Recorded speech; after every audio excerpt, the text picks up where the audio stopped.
Hey guys, Furum here. Well, we are now into our fourth and final week of the recaps for the Asphalt 9 ESL Mobile Open this season. And do we have some upsets to talk about today? I will be your co-host for the finals of Asphalt 9 for the North American Division on May 16th, so be sure to mark your calendars for that. Last week, we saw the closest battle yet being only a tenth of a second apart, and we saw Yogg Saran pull out his second first place finish on iOS. But this week, the leaderboards have shifted quite a bit. We'll see some of the same faces from earlier in the season, but also some returning ones who you might recognize, as well as some new faces who we have not seen yet at all. But as always, before we check out the winning run on the final qualifiers for each platform, I'm going to break down the track for you. This week, we're on Nanjing Stroll, a variant of Shanghai. Now, this track is interesting as it's not terribly technical, it doesn't have a whole lot of jumps, but it does require a lot of precision in order to be fast on.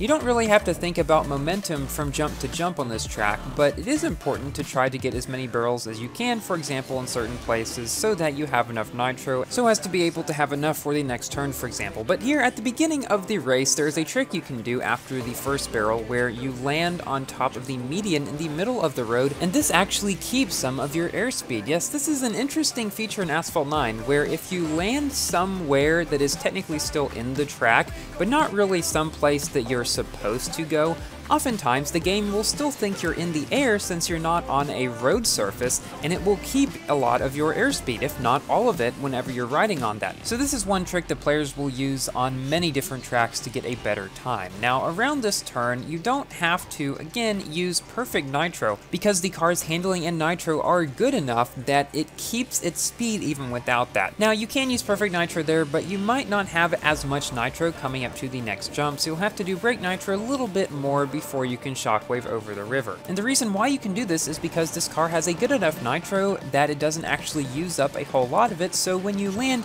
you do have enough nitro to get to the next ramp without much of a problem, still having some so you can go up it without losing a lot of speed. Now again, at this turn, you don't need to do a perfect nitro. Either single nitro will get you around it without losing much speed, if any at all. Then you go up this jump here, hopefully getting 2 barrels, and then comes a part where this car's very good handling definitely comes into play. Between these two buildings, it's kind of like an S that you have to do, but if you get just the right racing line out of the barrel, you can pretty much go straight between them, getting very close to both walls, but not touching them so you don't lose a lot of speed, and you don't have to drift and shockwave, as you might have to in some other cars they can't handle as well. Then if you get a really sharp line, you can pick up the yellow nitro to the left, which means you don't have to do as much brake nitro, coming up to the next few turns where you take the yellow nitro ahead of time, and then perfect nitro around the first one here, and trying to near miss on the bus if you can. Pretty much anything you can do on this track to get more nitro is definitely good, since there aren't a lot of ramps for you to gain nitro that way.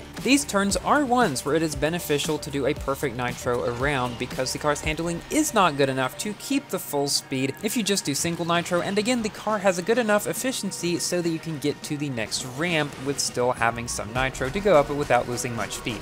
Then comes a split in the track, probably the biggest one, and here is where we see our racers go right, which is the faster route with cars that have better handling, like this car does. You go to the left if you're in a very fast car that perhaps does not have as good of handling, but if you're able to get through the right route with just a perfect nitro and not having to drift anywhere in it except the very end, and if you can keep most of your speed through it like this car can, you're pretty much good to go that way. Then at the very end, you do have to do a drift and then a shockwave out of the final turn around this route, because it is too sharp to be able to get out of it otherwise. You would bump the wall if you just tried to do perfect nitro. And then all that's left is a couple of ramps and a final turn. On this first ramp, it is best to do a 360 off of, because if you land just right, you'll be pointed pretty much straight toward the ramp that you need to go up next, which you can go up with shockwave or the double tap nitro if that's all that you have at the time. And at this point is just trying not to go super wide, and you fly pretty much straight into the finish line. And this concludes our track breakdown. So now let's check out the lap from the winner of the last qualifier on Android, none other than Elite Joe.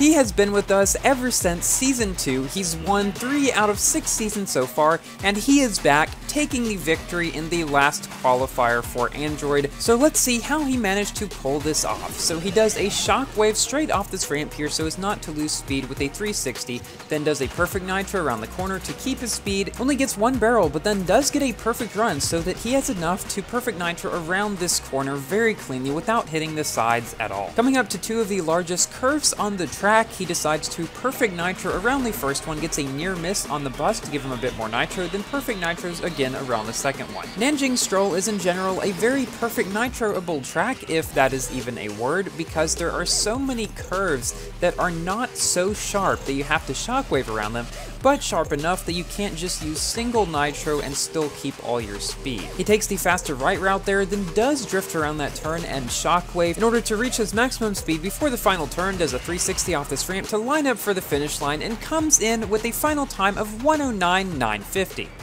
Now we're moving on to the winner on iOS for this week, Frog. He also does the same riding the median that Elite Joe did, and it gives him a good speed throughout there. Nanjing Stroll is a track where the biggest challenges are not the ramps and jumps, but rather how to keep your speed throughout the longer, straighter sections, and taking the turns with the best lines possible. Frog only uses single nitro around that turn, but does get 2 barrels, unlike Elite Joe, and then goes around this turn pretty much just as nicely, maybe going just slightly wider. He takes the yellow nitro bottle and perfect nitros around the first turn, doesn't actually get a near miss, and then again, perfect nitros around the second turn as well, getting very close to the wall there. He gets a double barrel roll on this ramp, which gives him the maximum amount of nitro he can to come into one of the final sections of the track, where he again goes right, which is faster in this car, and the rest of his lap looks nearly identical to that of Elite Joe's. He gets the yellow nitro, drifts around this turn, then shockwaves out of it, but coming up this ramp, he does have a bit more nitro, which allows him to 360 off of it, and then shockwave into the finish line for a final time of 110.398. Almost half a second behind Elite Joe, so let's see how this came to fruition. On the very first ramp, Elite Joe gets 2 barrels versus Frog's 1, allowing him to gain a bit more nitro going off the median into the second barrel roll, but as they both get 2 barrels, which is enough to get you up to your maximum nitro bar, Frog is not really any behind after the jump. As they go around the next curve, Elite Joe uses perfect nitro, where Frog stays in single nitro, and Frog is actually frames ahead of Elite Joe at this point in the race. He goes by the car to get his nitro bar up to full, and then they both shockwave straight off this ramp over the river. Then again, we see a little difference after they land, as Elite Joe goes into perfect nitro around this turn, and Frog stays in single. It seems to be working out for him pretty well so far, as he is just slightly ahead still at this point in the race. But here's where Elite Joe begins to make up for some of those lost frames from earlier. He takes a shorter racing line around these turns here, keeps slightly better speed through there, and is able to pick up the yellow nitro on the left side, giving him more nitro coming into this section. So they both pass that truck back there at around the same time. Frog gets a perfect run, bringing him back up to Elite Joe's nitro, but then Elite Joe gets a perfect run, giving him a little bit more nitro advantage throughout the next section. They both go around the next turn with perfect nitro, again basically neck and neck, and although Elite Joe does have more nitro coming into this jump, Frog manages to keep pretty much just as much speed, with both of them getting 2 barrels, and so they both land with relatively similar nitro. Since Elite Joe's and Frog's runs are now pretty much identical down to the frame at this point in the race, we know that something must have happened differently to them in the last quarter of the race. Here we can see Elite Joe beginning to get a little bit of a lead over Frog, as he takes a shorter racing line around this curve, reaching the yellow nitro bottle first, and mainly these tighter curves are what allow him to pull ahead toward the end of the race, because they both do the same sort of shockwave. Even though Frog has a bit more nitro coming into the end, Elite Joe has a nearly perfect landing after this jump, allowing him to get a very tight turn. He goes off the ramp, does go a bit over to the left, hitting the side, but this doesn't really slow him down much, and he's able to come into the finish line just ahead of Frog.